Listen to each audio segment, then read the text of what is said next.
සමහර අය අපෙන් අහනවා සහෝදර ඔයගලන්ට බය නැද්ද මේ වගේ රටක් බාර ගන්න? මතක තබා ගන්න. මේ වෙලාවේදීම තමයි ජාතික ජනබලවේගයේ මේ රට බාර ගන්න ඕන. මේ වැටිලා තියෙන ප්‍රපාතෙන් ගොඩ ගන්න. මේක ගොඩ ගන්න පුළුවන්. 15 වෙනිදා ඉදිරිපත් කරා අපේ විදුලි හා බලශක්ති සැලසුම. ඒක අනුව ඉතා කෙටි කාලයක් ඇතුළත ලයිට් බිල 3න් 1කින් අඩු කරනවා. මතක තියාගන්න. 3න් 1කින් අඩු කරන්න පුළුවන්. ඊළඟ ආහාර. මේ ආණ්ඩුව ආහාර වලට වැට් ගහනවා. අපි ආහාර සඳහා තියෙන වැට් බද්ද අයින් කරනවා. පළවෙනි අයවැය කෙනෙක් මතක තබා ගන්න. සෞඛ්‍ය සහ සෞඛ්‍ය සේවා සැපයීමේ වැට් බද්ද අයින් කරනවා.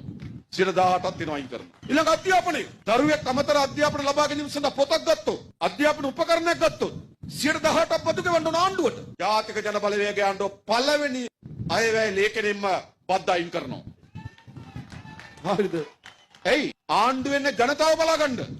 මේගොල්ලෝ එන්නේ ඒගොල්ලෝ බලා ගන්න. අපි එන්නේ ජනතාව බලා ගන්න. රේගෝ අපි සුද්ධ කරනවා. ඒවා කාර්යක්ෂම කරනවා. කරලා මොකද කරන්නේ? ආදායම් මාර්ග වැඩි කරනවා. බැංකුවකින් ණයක් ගන්න දේපලක් උගස් තියන්න ඕන. දේපලක් කැපේ නැතුව ණය ගන්න බෑ. අපි හදනවා අලුත් සංවර්ධන බැංකුවක්.